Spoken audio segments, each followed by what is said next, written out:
Hi everyone, Rick Davidson here, game industry veteran and founder of GetPaidToMakeGames.com.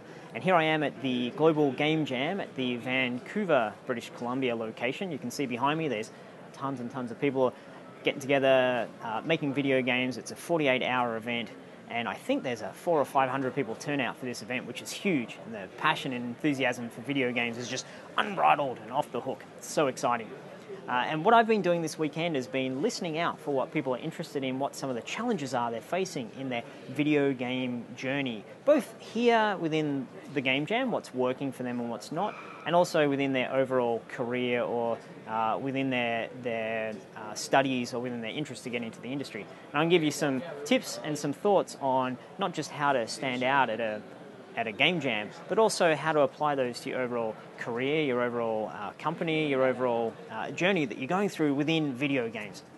So I've got 4 points that I'm going to talk to you about. The first one, and I've seen this just really stand out here this weekend. I've seen it throughout my entire career, and when I was talking to the sponsors and the other people from the industry up the back of the room and from companies around Vancouver, I got the same vibe from them, and that is the absolute key thing you can bring is certainty. It's really important that you bring certainty when you're talking about your commitment to working in the video game industry, when you're talking about your skills that you bring, and when you're talking about what you actually want to work on. So I talked to a couple of folk here this weekend in terms of what they're interested in. A couple of people were students, a couple of people are working in careers not in the games industry, and there's a bunch working in the industry as well. And I was really struck by the people who, when I asked them, so what's your interest in games? Do you want to work in games? And their answer was, yeah, that'd be nice. That'd be interesting. I'm not totally sure. And the advice I have to you, if you're still in that boat, is make a really firm commitment one way or the other as to, yes, I really wish to work in the games industry and I'm going to be dedicated to making it happen, or don't. Because when you live in the land of, I'm not sure, I guess I'll take it, you get looked over. Your resume gets looked over. When you're networking, you get looked over. When people are picking teams, it's a little bit less relevant saying, I really want to work in the games industry. But that certainty at a game jam, that certainty really comes through in your skill set. When you talk about your skill set. So when someone's standing up and there was an opportunity for people to pitch their idea or to pitch their skills, if someone says, like, I've got this idea, it's going to be fantastic, I love it, people gravitated towards that person. There was certainty in their idea. And then when people were looking for, I need a programmer or I need an artist on my team, when someone's like, I'm a 2D artist and I'm pretty good and I'm great, I've got mad Photoshop skills, then there's that certainty. Even if that person doesn't deliver super well, that's a little bit less important. It's important to keep your job or to keep your role in the team or to make a good game. But when you're getting your foot in the door, when you're nailing the interview, when you're getting an interview, it's really important just to be certain. This is what I do. I like it. I'm good at it. This is who I am. Certainty really stands out. And then certainty in terms of the genre you want to work on. The people who stood up and presented themselves as, okay, I want to make a stealth, roguelike, 2D. That's what I'm doing. And it's going to be about blah, blah, blah. When they were very certain about that, but still with room for input. You don't want to be stubborn, you don't want to be rigid, you don't want to be arrogant, but it was clear, I'm certain this will be very good, but I'd love to talk to people about what they think about it in that open manner. People gravitated towards them. So it's the same thing when you're out there talking to industry folk, when you're networking, when you're in an interview, when you're putting together any sort of correspondence with a company, is you want to be very clear about, I love this particular genre, opportunity, platform, language, and I'm really, I'm into it, I'm studying it, I'm good at it, and let's go, basically. Okay, so that's number one, certainty. Number two, remarkability. Remarkability as you as a person, but also in your game as a product. It's really critical that you stand out. You have some sort of passion about you, some sort of persona. Maybe it's your funky hair or your backpack with all stuff on it, or the fact that you carry around a large stuffed teddy, or that you stand up, or that you actually, whatever it is. It doesn't matter. You don't have to be weird. That's not what I'm saying here. You have to be remarkable. You have to stick in people's heads. So if you're out there networking and you're bland, and I get this, I get people talking to me, I'll get home at the end of the day and I'll have, a dozen cards or a couple of dozen cards if I'm at a conference or a convention. They're like, who was that guy again?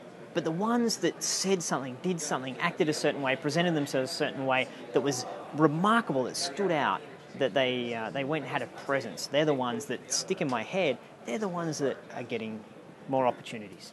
They're the ones who at a game jam, people wish to work with, that stick in their head, that get talked to first. And then when it comes to a product at a game jam, this is the opportunity to flex your muscles, right? This is where you want to really do something experimental, interesting, strange. Unless you're just here to practice your skill, that's totally cool. You can make something that's safe.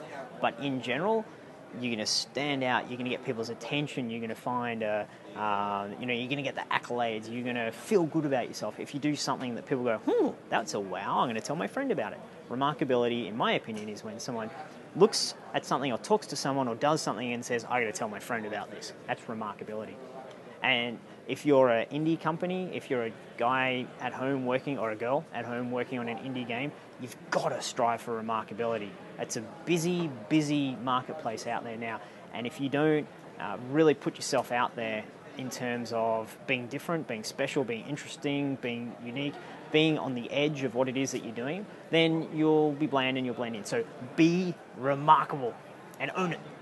Okay, and then the third thing I've really seen this weekend is add value. And I see that throughout my career and throughout my journeys recruiting people, throughout my journeys networking, but specifically in terms of a game jam, add value. Be clear about, here's how I can add value to your team.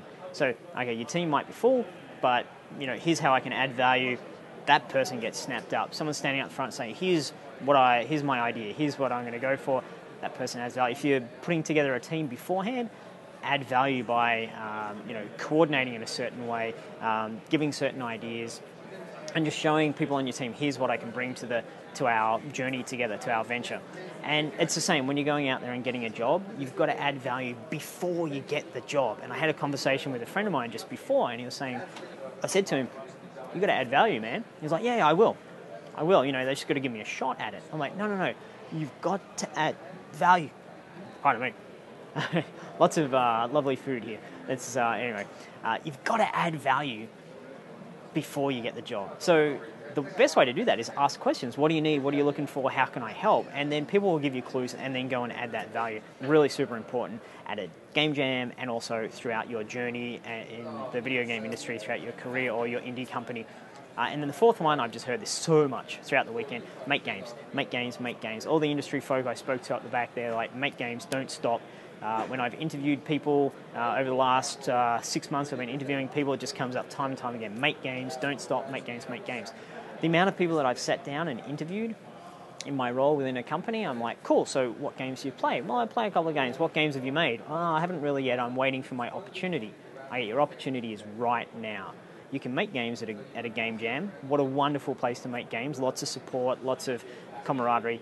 Make games at home. There's just 1,000 ways to start making games. Don't make just one, make a bunch, and just do it and do it, do it, so that when you're sitting down, when you're networking, or when you're sitting down in an interview, or when you're pitching your indie company, or when you're trying to get PR, or you're talking to the media, whatever it is, you can talk about, here's all the stuff that I've done, here's my commitment to it, here's my passion to it. Cool. So they're my points. And the last thing I'll add is I'm putting together a webinar, and click wherever I point you to down below or on the thingy. Come join the webinar. If you're watching this before the webinar takes place, then I'm going to be taking a bunch of questions. Come along, ask your specific questions about, hey, how do I this, or what do you reckon, or what's your input? The webinar's on my top 10 tips for getting into the video game industry. Top 10 tips to getting paid to make games. So that's what the webinar is. If it's already happened, then you'll be able to watch it straight away and enjoy all of the value from that. So thanks very much for watching, and as I always say, it's not the easiest thing to get paid to make games, but it really is worth it. So if that's your dream, persist, don't give up, go for it. It really is worth it. Catch you later.